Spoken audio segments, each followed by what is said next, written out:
So this is based on the Bible. You see the earth here, right? This is the firmament, all of this, okay? You can see where it's labeled there. This is a structure. It's clear in the Bible it's a structure.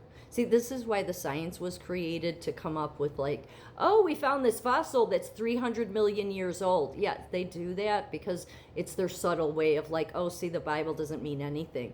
Yeah, but the Bible's truthful and the science isn't. See, the science was always used. It's because all they do is lean on their human wisdom, which is why God said they're very stupid. Because the human wisdom is stupid, especially, next to God's wisdom. Trust me, it really is. Okay, I've thought this for a long time with the science because they're very obvious. They don't think people see what they're doing. Everything, the wicked one uses science to his advantage. Does he throw you some cures and some good things? Yeah, because the wicked one is good at that. He's got to throw you some bones so you don't catch on. But he uses the science any chance he can to always come up with studies and research that it will go, especially in regards to the universe, and they'll say, yes, there's 1,200 other universes out there and they've been around for 500 million years. How would anybody, like, does anybody stop and say, like, they come up with all, it's as bad as the churches and like the Pharisee types when they complicate God's word, and people complicate things like that just to confuse you, so then you think they're really smart, but they're all just operating on human wisdom. God's proof is more, there's more evidence for it. So there just is. So it's clearly this is a structure, okay? And this is why it's evident. What I'm saying is evidence. This is a structure. So for a while, I thought, because you could see, I mean, there's a reason they say the dark side of the moon, by the way. But I did think, like a year ago, I'm like, well, we could have went to part of the moon, but no, we wouldn't have never been able to. God did not give us dominion over the solar system or the planet or any planets or which that's considered the celestial realm. He didn't give any dominion. So just think for a moment here. He was willing to change languages and disperse the people all over the world when they did the Tower of Babel, right? Just, you really think that he would be letting, your tech and your Musks, yeah, let's build our rocket. No, God, they would have never even got to the point of building anything. Because he didn't give dominion. He only gave dominion over the earth. He gave dominion over the birds too, so he would have been okay with airplanes. But not going to another planet. He didn't give you any dominion to even explore there. The only way, and we went there because I don't believe that my uncle lied. That's a huge lie to tell our entire family. No. It's, it's the net that they're trying to hide it and everything. Because they wanted to convince people we didn't go to the moon. And again, there's a reason we haven't gone back to the moon. Think about it. The science constantly loves to explore, but all of a sudden it was just halted. Why? Because they knew somebody would figure it out.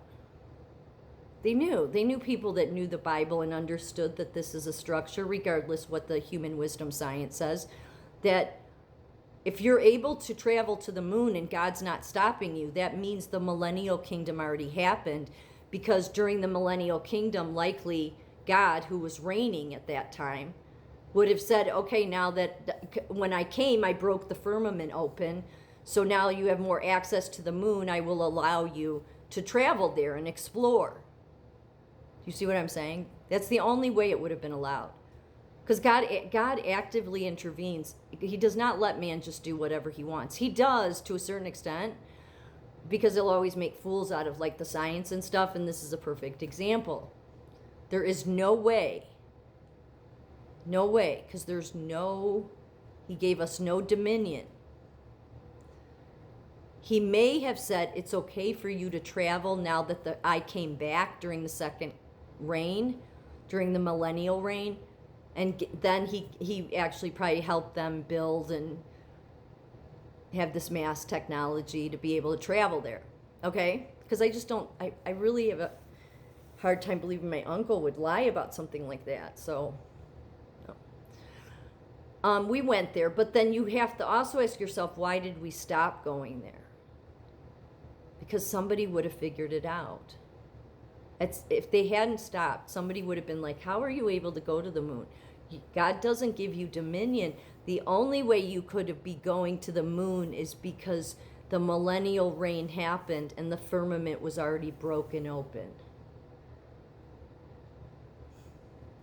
So here's the thing. There was a ton of catastrophes. Right, Apostle John was the last apostle to die in 100 A.D. And all through the early second century, there was a ton of cosmic stuff going on. Earthquakes, tsunamis.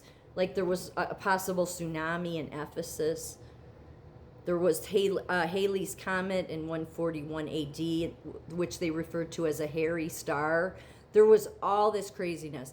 Dimming of the sun, that it referred to it as the sackcloth sun, or the sackcloth effect. It dimmed the sun because of volcanic eruptions and the ash and the effects it left. And this was all after Apostle John died. It would make sense. He was the most beloved apostle and he was the last one to die. So, you could see God causing some destruction. He just would want to wait until John, went in his sleep. So, and it was all in the Ephesus, Asia Minor area, which many of the people who had read John's prophecy, Revelation, were tying it to that. They were really freaked out. Yeah, there was, as I said, there was Halley's Comet in 141 AD. Roman astronomers and ancient Chinese astronomers recorded it as a hairy star that stayed in the sky for weeks. The ancient world comets were rarely seen as good news. They were usually called swords of fire. They were considered omens. But it wasn't just that. They were having all these falling stars and meteor storms. And Christians connected it to John's revelation. And then there's fireballs and omens. Yeah, it was. These were exceptionally bright meteors that exploded in the atmosphere because they often created sonic booms, terrifying the ancient populations. 175 AD comet, another significant comet, was recorded during the reign of Marcus Aurelius. It was viewed as an omen of the plagues and the Germanic wars that were devastating the empire at the time. After John died, the 7 churches he wrote to were under immense pressure from Roman persecution. When the earthquake hit at 115 years after he died, 115 AD, it was followed by a comet or meteor shower. The early Christians didn't just see space rocks, they saw literal seals of Revelation being opened in real time. So I think it's pretty, I could go on and on. There's a whole lot here. So I think it's safe to say most of Revelation's already happened. You have a lot of people that are serving the beast right now and others that are just being led astray because they're convinced their churches know best. No, this is why you need to know God personally so you understand. Okay, the second coming already happened. Don't look for the millennial kingdom. It already happened. It doesn't, so anywhere I would say from 100 AD to 1700 AD, which in the 1700s is when the Protestants, the Pilgrims all started coming here. So it could have been anywhere in that time frame. And it doesn't mean it was necessarily 1,000 years. It could have been 50 years. Because again, 1,000 years to God is like one day. So given that that's how it is, it doesn't mean the millennial kingdom will be literally 1,000 years. It's 1,000 years to you, but 1 year to him, or 1 day to him. Doesn't mean he has to have the kingdom reign for that long. All right? But I would say it's pretty obvious by all the cosmic quakes and everything that we're way further. We're at the end. We're at the very end. I've been saying this for a long time. So don't be looking for the second coming. God's amongst us. And he will reveal himself when he's ready. Know God so you are not deceived. This is the final test that we are under.